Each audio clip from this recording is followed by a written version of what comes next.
Now we are going to Khulna. এই যে মনিহারের রাস্তা দিয়ে আজকে যাচ্ছি, যাইতে যাইতে হুট করে বন্ধু দেখালো, দেখ দেখ একটা গাড়ি। তো অদ্ভুত টাইপের একটা গাড়ি দেখলাম অভয়নগরে। তো অভয়নগর পার করে এই যে ব্রিজটা দেখা যাচ্ছে, এই ব্রিজটা কিন্তু অনেক সুন্দর। তো বৃষ্টি হচ্ছিল, আমি রেইনকোট পরেছিলাম, পরে আবার রেইনকোট খুলে ফেলেছি, ফেলে তারপর হচ্ছে সুন্দর এই নদীটা দেখতে দেখতে যাচ্ছিলাম। এটা কিন্তু রূপসা নদী। তো ভালোই লাগছিল, এই জায়গাটা আসলে খুবই ভালো লাগে। চলে আসলাম নড়াইলের মধ্যে। খুলনার রোডটা অনেক বেশি খারাপ হওয়ার কারণে আমরা নড়াইলের রাস্তা দিয়ে আমরা আজকে খুলনায় যাব।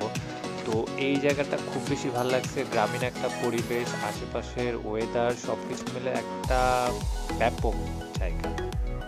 আর সব থেকে ভালো লাগছে এই রাস্তাটা। এই রাস্তার দুই ধারে খুব সুন্দর গাছ ছিল আর ঘের ছিল। তো ঘের দিয়ে যাওয়ার সময় ছোট আঁকাবাঁকা রাস্তা, খুব জোশ লাগছিল আর বাতাস গায়ে লাগছিল। আর মেঘটাও অনেক সুন্দরভাবে ফুটে উঠছিল। তারপর আবার ঝিরিঝিরি বৃষ্টি পড়ছিল, ব্যাপারটা জোশ। নড়াইলের কালিয়া ঘুরে এই রাস্তায় আমরা এসেছি। এই রাস্তা দিয়ে আজকে আমরা আবার হচ্ছে খুলনায় যাব। তো এটা হচ্ছে সেই নদী যা একটু আগে দেখিয়েছিলাম। তো এই নদীটা ক্রস করে তারপর আমরা হচ্ছে আবার খুলনার উদ্দেশ্যে রওনা দিব। এখানে কিন্তু কোনো ব্রিজ নাই, তাই নৌকার উপর দিয়ে পারাপার হওয়া লাগে। ওই যে বিভিন্ন টাইপের নৌকা আছে এখানে, আবার জনপ্রতি টিকিট কেটে যাওয়া লাগে।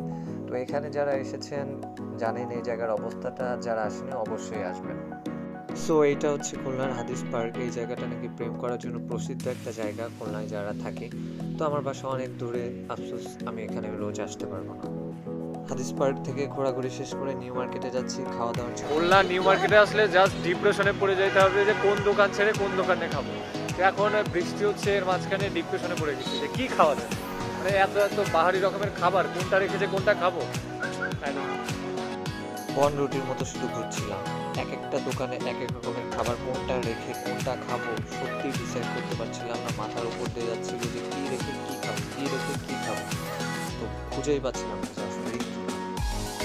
ভাবাভাবি বাদ দিয়ে বিরিয়ানি আর তেহেরি অর্ডার করেছিলাম আমরা দুজন। তো আবার খাওয়া দাওয়া শেষ করে হুটহাট করেই চলে আসলাম, বৃষ্টি বেড়ে যাচ্ছিল। তো আমাদের আবার বাসায় যাওয়া লাগবে, বৃষ্টি থামছেই না, গুড়ি গুড়িভাবে পড়ছিল, রেনকোট পরা লাগছিল, আবার রেনকোট খুলে রাখার লাগছিল। তো এই যে এটা হচ্ছে বিলেতলা পার্ক। সময় স্বল্পতার কারণে এখানে আর করতে পারিনি। আর ওয়েদারের এত বিচ্ছিরি লেভেলের একটা অবস্থা যে কোনো জায়গায় যে যাবো যে বসবো তারও কোনো উপায় ছিল না। সন্ধ্যা 7:30 নাগাদ ঝুম বৃষ্টি আরম্ভ হয়েছিল। তারপর বৃষ্টির জন্য এক জায়গায় ছাউনিতে দাঁড়িয়েছিলাম। বৃষ্টি শেষ করা মাত্র আমরা আবার অনেক জোরে স্পিডে বাইক চালাই বাসায় গিয়েছিলাম। তো বৃষ্টির মধ্যে আপনাদেরকে বলছি এরকমভাবে আমাদের মতো পাগলামি করে কোনো জায়গায় ট্যুরে যাবেন না, তাহলে অনেক বড় আফসোস হবে।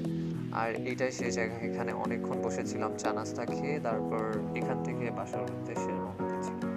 বাসায় যেতে যেতে 8:30 পার হয়ে গেছি। আর এলোমেলো দিনটা এখানে